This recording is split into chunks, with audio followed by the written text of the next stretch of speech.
நமச்சிவாய வாழ்க.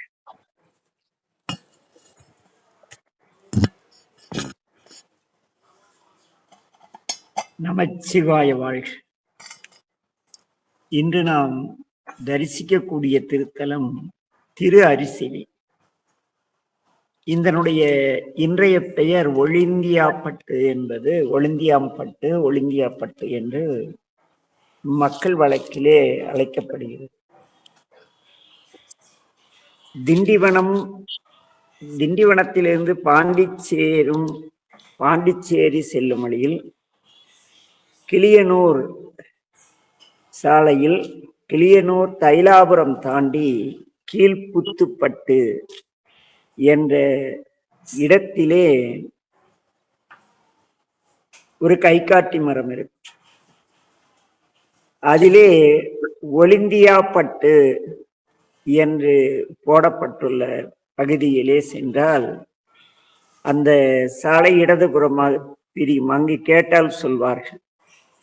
நாங்கள் சென்ற பொழுது அங்கே வழியிலேயே அந்த திரு அரிசிலி ஆலயத்தினுடைய ஸ்தல வரலாறு, அந்த ஸ்தலத்தினுடைய பெயர் போடப்பட்டு இருந்தது. பாண்டிச்சேரியிலிருந்து சரியாக 17வது கிலோமீட்டரில் இந்த திரு அரிசிலி ஒளிந்தியாப்பட்டு இருக்கிறது. திருவக்கரை தரிசித்துட்டு வரும் பொழுது மெயின் ரோட்டுக்கு வந்து மயிலம் வானூர் செல்லும் சாலையில் பாண்டிச்சேரி செல்கின்ற வழியிலே திருச்சி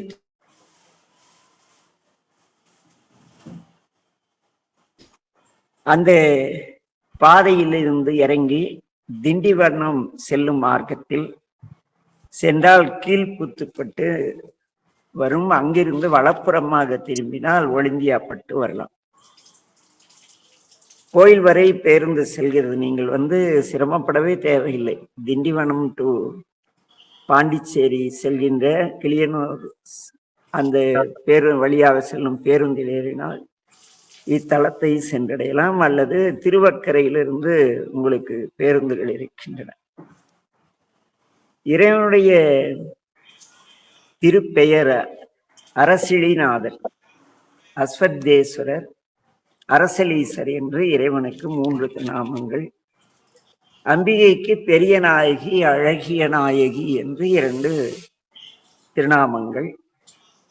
தலமரம் அரசு, தீர்த்தம் வாமதேவ தீர்த்தம். இது மக்களால் அரசரடி தீர்த்தம் என்று பேசப்படுகிறது. திருஞான சம்பந்தருடைய பாடல் பெற்ற திருத்தம். சாளுவ வம்ச மன்னனால் கட்டப்பட்ட திருக்கோயில். வாமதேவ முனிவர் என்பவர் வழிபட்டு பிரதோஷ நாளிலே சித்தி பெற்றார் என்பது இந்த தலத்தின் வரலாறு. சாளுவ மன்னனும் பிரதோஷ விரதம் இருந்து பெருமானை போற்றி இவருடைய திருவடி பேர் பெற்றதாக தல வரலாறு இருக்கிறது. ஆதலால் இந்த அரிசிலி, அதாவது ஒளிந்தியாப்பட்டிலே பிரதோஷ வழிபாடு மிக மிக சிறப்புடையது. அந்த நாளில் சென்றீர்கள் என்றால் ஒரு விசித்திரமான நல்ல அனுபவம் கிடைக்கும். ராஜகோபுரத்தை அடுத்து உட்புறத்திலே மூலவரை நோக்கியவாறு பைரவர், சூரியன் உருவங்கள் உள்ளன. உள் சுற்றிலே விநாயகர் சன்னதி உள்ளது. கோஷ்டமூர்த்தமாக தட்சிணாமூர்த்தி தனி விமானத்துடன் அழகாக இருக்கிறார். பிரம்மா, துர்க்கை, வைஷ்ணவி சன்னதிகள் இருக்கின்றன. ஆறுமுகர் அழகான சன்னதியிலே இருக்கிறார். கருவறை வெளிச்சுவரில் ஜெயம் கொண்ட சோழ மண்டலத்து கோப்பாகேசரி வர்மன் காலத்தியதாக சொல்லப்படும் கல்வெட்டுக்கள் உள்ளன.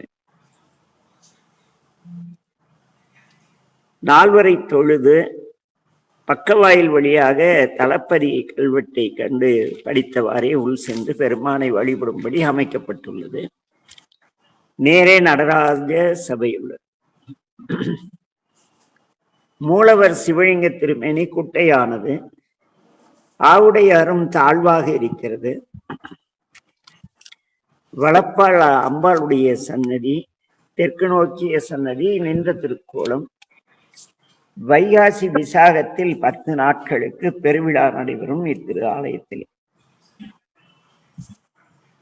சிரவையாதீனம், அதாவது கோவை கௌமார மடாலயம் ஸ்ரீ தண்டபாணி சுவாமிகள் இத்தலத்திற்கு பாடல்களை பாடியுள்ளார் என்று அங்கிருந்த அன்பர்கள் கூறினார்கள். இவ்வூரில் வாழ்ந்த அறச்செல்வியார் திருமதி ஜெயலட்சுமி அம்மையார் அவர்கள் இங்கே திருஞான சம்பந்தருடைய திருமடம் அமைத்துள்ளார். அம்மையார் வைத்துள்ள அறக்கட்டையிலிருந்து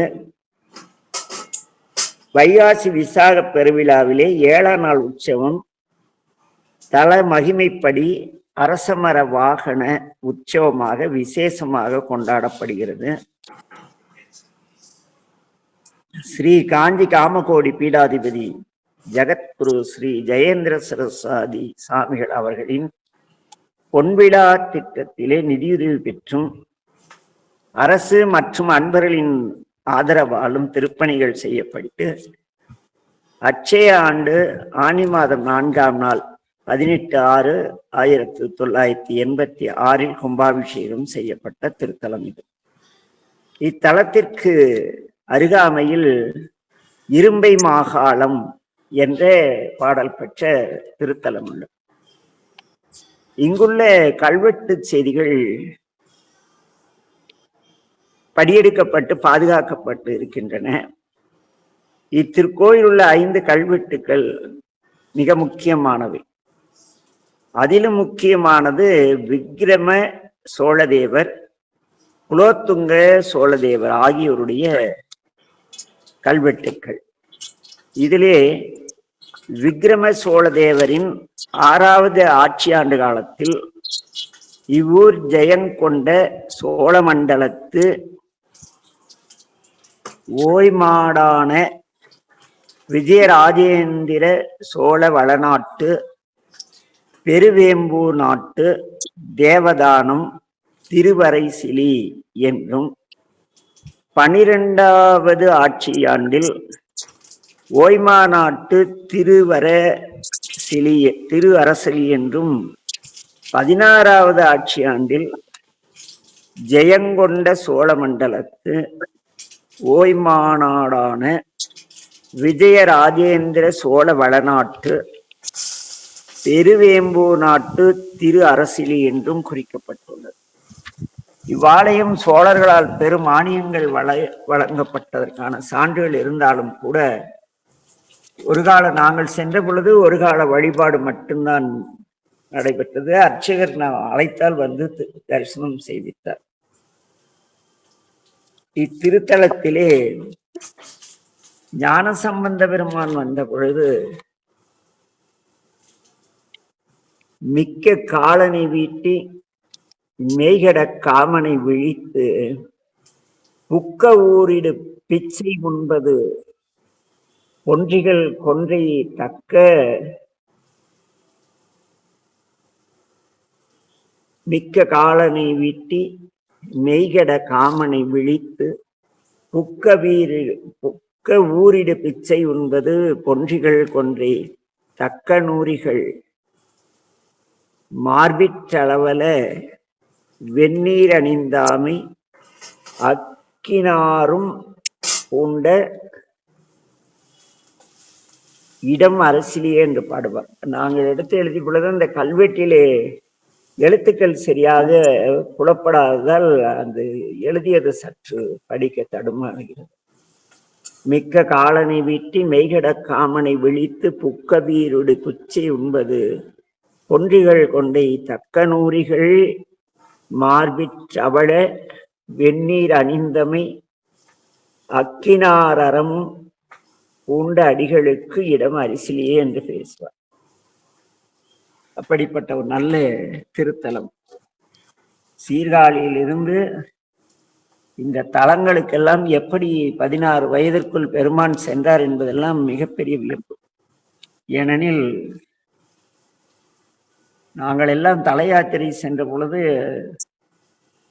ஒரு நாளைக்கு 2 திருத்தலம் சும்மா போய் கும்பிட்டு வந்தாவே பெரிய விஷயம். அப்பெல்லாம் எங்கேயோ போய் ஒரு டவுன்ல நிறுத்தி பஸ் விட்டு இறங்கி கடைக்காரங்கிட்ட எங்க மாதவசாமி மற்றும் சிலருடைய ஈபி கார்டை காட்டி ஈபியில் வேலை செய்கிறோன்னு சொல்லி அந்த ஊர் ஈபிக்காரங்க வந்து சைக்கிள் எடுத்து கொடுத்து போய் வந்து வழிபடவே வருஷ கணக்கில் ஆச்சு. ஒரு 10 தலங்களுக்கே நம்மளுக்கு குறைந்தபட்சம் ஒரு 5 வருஷம் ஆகிப்படும். எப்ப இந்த மிதிவண்டியில போயிட்டு இருந்த காலத்துல, நாங்கள் சென்ற காலகட்டங்கள்லாம் பெரும்பாலும் நகர பேருந்துகள்லாம் மிக சிலதான், பேருந்துகளே மிக குறைவாகத்தான் இருந்தன. அப்படி இருந்தே 275 திருத்தலங்கள் தரிசனம் முடிக்க 30 ஆண்டுகள் ஆயிடுச்சு. ஆனா இந்த ஞானசம்பந்தர் 16 ஒரு 3 வயதிலே ஆட்கொள்ளப்படுகிறார். அடுத்து 13 வருஷம் தான் இருந்திருக்கார். எப்படி இத்தனை தலங்களுக்கு சென்றார், எப்படி பாடினார், எப்படி பரவினார், ஒன்றும் புரியவில்லை. ஆனால் நமக்கு நேரம் இருக்கிறது, காலம் இருக்கிறது, வயது இருக்கிறது, பொருள் இருக்கிறது, கார் வச்சுட்டு போக கூட சமயத்துல வசதி இருக்கிறது. ஏன்னா இன்னைக்கெல்லாம் ஒரு 50,000 ரூபாய்க்கு கம்மியா வருமானம் இருக்கிற குடும்பம் ஒன்று கூட கிடையாது. விடுமுறை நாட்களில் ஏதோ ஒரு காலாண்டுல ஒரு 5 கோயில், முழாண்டுல அரையாண்டுல 5 கோயில்னு எங்கெங்கயோ போய் பணத்தை விரயம் பண்ணோம். இந்த தலங்களுக்கெல்லாம் சென்று தரிசிப்பதற்கு தவம் வாய்க்கவில்லை. ஆனால் ஞானசம்பந்தருக்கு 16 ஆண்டுகளுக்கு இதெல்லாம் நாங்கள் சென்ற பொழுது மிக குக்கிராமங்கள். எப்படி சாமி போனாரு, என்ன பண்ணாரு, சாப்பாட்டுக்கு என்ன பண்ணாரு. நாங்க போனப்ப அந்த அர்ச்சகர் தான் ஒரு வேளை சாமிக்கு நைவேத்தியம் பண்ண சாப்பாட்டை கொடுத்தாரு. சரியான நாங்கள் சென்ற பொழுது அங்கே உணவு விடுதி எதுவும் கிடையாது. இன்றெல்லாம் ஊர் வளர்ந்திருக்கும் என்று நம்புகிறேன். ஏன்னா ஒளிந்தியாப்பட்டுக்குன்னு தனியா பேருந்து போற அளவுக்கு ஊர் வளர்ந்திருக்கும் என்று நம்புகிறேன். இது தென்னார்காடு மாவட்டத்திலே உள்ளது. இன்று நாம் தரிசித்த திருத்தலம் திரு அரசிலி. இறைவனுடைய திருநாமம் அரசிலீஸ்வரர். இன்றைய திருத்தலத்தின் திருப்பெயர் ஒளிந்தியாப்பட்டு அல்லது ஒளிந்தியாம்பட்டு. இறைவன் அரிசிலிநாதர், அஸ்வத்தேஸ்வரர், அரசலீஸ்வரர். தாயார் பெரிய நாயகி என்கின்ற அழகிய நாயகி. தலமரம் அரசு தீர்த்தம் வாமதேவ தீர்த்தம், மக்களால் அரசரடி தீர்த்தம் என்று வழங்கப்படுகிறது. இது சாளுவ மன்னர் கட்டிய திருக்கோயில். பிரதோஷ காலத்திலே இங்கே வாமதேவ முனிவர் அவர் தோற்றுவித்த தீர்த்தமே அந்த அரசர் அடியில் இருப்பது. அவர் இறைவனுடைய திருவடி அடைந்த நாள் அது. சாளுவ மன்னனும் பிரதோஷ விரதம் இருந்து பெருமானை போற்றி பேறு பெற்றார் என்று தல வரலாறு இருக்கிறது. நிறைய நம்ம சோழர்களுடைய கல்வெட்டுக்கள் மிகுந்து இருக்கின்றன. மிக தொன்மையான திருக்கோயில். திருவருள் கூட்டுவிக்க தவமுடையவர்கள் தரிசித்து மகிழலாம். அதற்கு எல்லாம் அல்ல என் தந்தை மேட்டூர் மீனாட்சி சொக்கநாத பெருமான் திருவருளை சிந்தித்து இன்று அருகில் அந்த இரும்பை மாகாளம், அது மிகவும் அருகில் உள்ள திருக்கோயில். மக்கள் இந்த ஊரை இரும்பை என்றுதான் அழைக்கிறார்கள். திண்டிவனம் பாண்டிச்சேரி வழியிலே கிளியனூர் அதே ரோடு தான் அது. திருச்சிற்றம்பலம் கூற்றோட்டினை தாண்டி கொஞ்சம் தூரம் போனோமா இரும்பை என்ற பெயர் தாங்கி கை காட்டி வருகிறது. அது காட்டும் கிளைப்பாதையில் 2 கிலோமீட்டர் சென்றால் இத்திருத்தலத்தை நாம் அடையலாம்.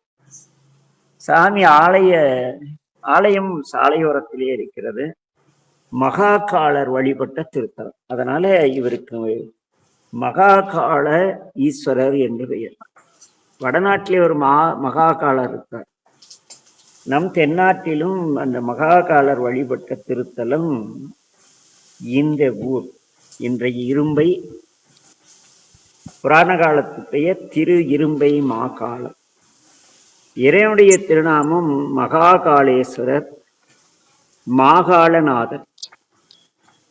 அன்னுடைய பெயர் மிக அற்புதமானது, மதுர சுந்தரநாயகி. அது தமிழிலே கூறினால் குயில் மொழி அம்மை. குயில் கூவது போல இனிமையாக பேசுவார். அப்படி ஒரு தலம். இதனுடைய தலமரம் புன்னை. நாங்கள் சென்ற பொழுது மரம் பட்டு போயிருந்தது. தல தீர்த்தம் மாகாள தீர்த்தம், இது கோயிலுக்கு அருகில் உள்ளது. ஞானசம்பந்த பெருமானின் பாடல் பெற்ற திருத்தலம், மிக பழமையான கோயில். நாங்கள் சென்ற பொழுது கிட்டத்தட்ட கோயில் இடிந்து விழும் நிலையில்தான் இருந்தது. பராமரிப்பு கிடையாது, ராஜகோபுரம் கிடையாது. முகப்பில் வாயிலோடு சிறப்பாக மன்னர் காலத்தில் இருந்திருக்கிறது. வாயில் தெற்கு நோக்கியது, விசாலமான வெளிப்பிரகாரம், கோஷ்டமூர்த்தங்களாக விநாயகர், தட்சிணாமூர்த்தி, லிங்கோத்பவர், துர்க்கை ஆகியோர் உள்ளனர். சண்டீசர் சன்னதி உள்ளது. எதிரிலே நவகிரக சன்னதி உள்ளது. பிரகாரத்திலே விநாயகர், ஆறுமுகர் சன்னதிகள் இருக்கின்றன. மூலவருக்கு நேர் பின்னால் ஆறுமுகர் இருக்கிறார். முகப்பு வாயிலில் நுழைந்ததும் நேரே அம்பாள் சந்நிதி, இடப்பால் சாமி சன்னதி. சன்னதியில் நடராஜ பெருமான், சிவகாமி முதலிய திருமேனிகள் பாதுகாப்பாக வைக்கப்பட்டது. மூலவருடைய சிவலிங்க திருமேனி கிழக்கு நோக்கி இருக்கிறது. இச்சிவலிங்கத்தின் மேற்புறம் 3 பிளவுகளாக வெடித்துள்ளது. இவற்றில் பிளவு வெளியில் விழுந்து விட்டதால் அந்த இடம் வலித்தெடுத்தார் போல, அதாவது சிவலிங்கம் பிளந்தார் போல ஒரு தோற்றத்தில் இருக்கும். அந்த சிவலிங்கம் வெடித்து 3 பிளவுகளாக இருப்பதற்காக அங்கே கூறப்படும் ஒரு வரலாறு, குலோத்துங்க சோழர் ஆண்ட காலத்திலே கடுவெளி சித்தர் என்பவர் இரும்பை மாகாளம் வந்து தவம் செய்கிறார். நாட்டில் கடுமையான பஞ்சம் ஏற்பட்டது. மன்னனானவன் குலோத்துங்க சோழன் இந்த பஞ்சத்திற்கான காரணம் என்று அறிவிப்பவருக்கு பரிசு தருவதாக அறிவிக்கிறார். ஏனெனில் ஒரு நாட்டிலே வறுமை வருமானால் ஒன்று ஆட்சி சரியில்லாது இருக்க வேண்டும், மக்கள் சரியில்லாத இருக்க வேண்டும், கற்பிழி மாதர்கள் நிறைய இருப்பதாக இருக்கும். இப்படி பல காரணங்கள் இருக்கின்றன. ஆக எந்த காரணத்தினால் இந்த பஞ்சம் வந்தது என்று தெரியாமல் இதை பற்றி சொல்பவர்களுக்கு பரிசு தருகிறேன் என்று அறிவிக்கிறார். பழுத்த அரசு இலையினையே உணவாக உண்டு தவம் செய்து வந்தவர் இந்த கடுவெளி சித்தர். இந்த அரச மர இலை பழுத்து போய் விழுதுலையே, அதுதான் ஒரு உணவு, வேற எதையும் சாப்பிட மாட்டார். இது இந்த மன்னன் அறிவித்தது அப்படியே செவி வழியாக சென்று இந்த சித்தரை கண்டு ஊரில் இருந்த வள்ளி என்னும் பெயருடைய தாசி சித்தரிடம் சென்று கேட்க வேண்டும், பரிசு கிடைக்கும் அல்லவா அதற்காக. உடனே அவள் என்ன செய்தாள் என்றால், தவத்தில் இருந்த சித்தர் பழுத்த அரசியலையை உண்ண கையை நீட்டும் பொழுது அவர் கையில் உணவை தருகிறாள் இந்த பெண். அதை பெற்று உண்டமையால் உணர்வு வர சித்தர் கண் விழித்து பார்க்க, அவளும் நாட்டில் பஞ்சம் நீங்கி செழுமை உண்டாக அவரிடம் வேண்டுகிறாள். சித்தர் நேராக ஆலயத்திற்கு வந்தார். அப்போது தாசியும் தன் பணியாக இறைவன் முன் நடனம் ஆடுகிறார். ஆடும் பொழுது அவர் காற்சிலம்பு ஒன்று அவிழ்ந்து விழ, அதை கண்ட கடுவெளி சித்தர் அச்சிலம்பை அவர் காலில் பூட்டி விடுகிறார். இதனை கண்டு அந்த ஊர் மக்கள், பாடா சாமியாருக்கு ஒரு மோகத்தை என்று பரிகாசம் செய்கிறார்கள்.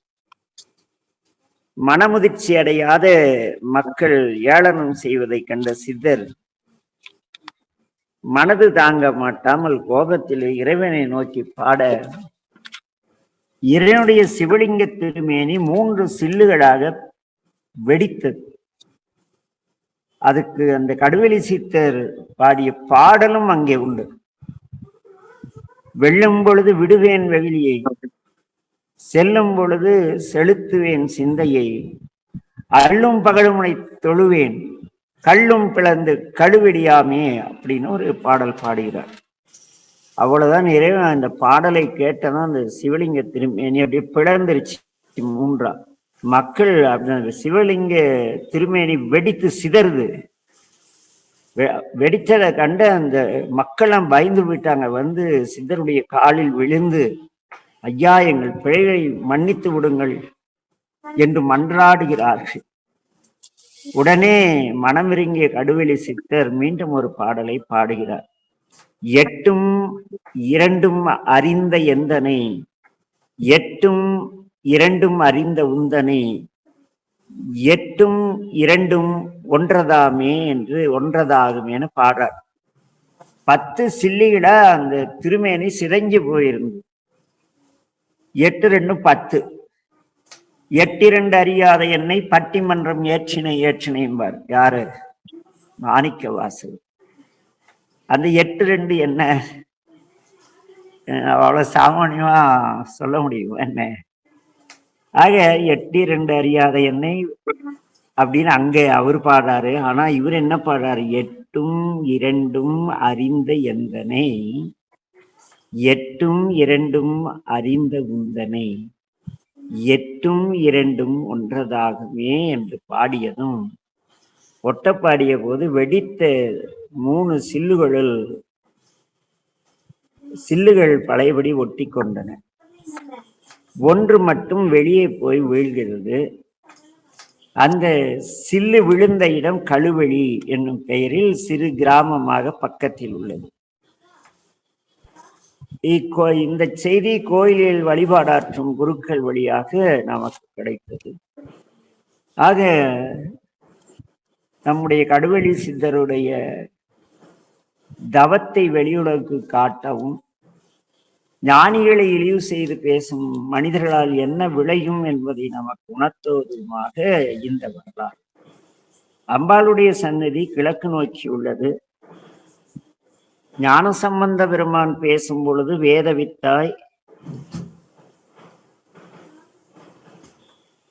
வெள்ளை நீர் பூசி வினையாயின கோதுவித்தாய், நீரெழக் கொடி மாமதிலாயின ஏதவித்தாயின தீர்க்குமிடம் இரும்பிதனுள் மாதவத்தோர் மறையோர் தொழநின்ற மாகாளமே என்று. மாதவம் செய்வர்களும் மறையோர்களும் ஞானசம்பந்த பெருமான் சென்ற போது ஆலயத்திலே வழிபட்டிருக்கிறார்கள். ஆனால் நாங்கள் சென்ற பொழுது சாமி எங்களை பார்த்ததும் அவருக்கு அவ்வளவு சந்தோஷம். பெருமானுக்கு ரெடி, என்னப்பா கூட 2 பேர் வந்திருக்கீங்களே அப்பா அப்படி. அந்த அர்ச்சகருக்கு அதை விட மகிழ்ச்சி. அப்புறம் எல்லாம் கொஞ்சம் பணி செய்து பாடி பரவி ஒரு 3 நாள் இருந்து என்ன ஒரு நல்ல தரிசனம்.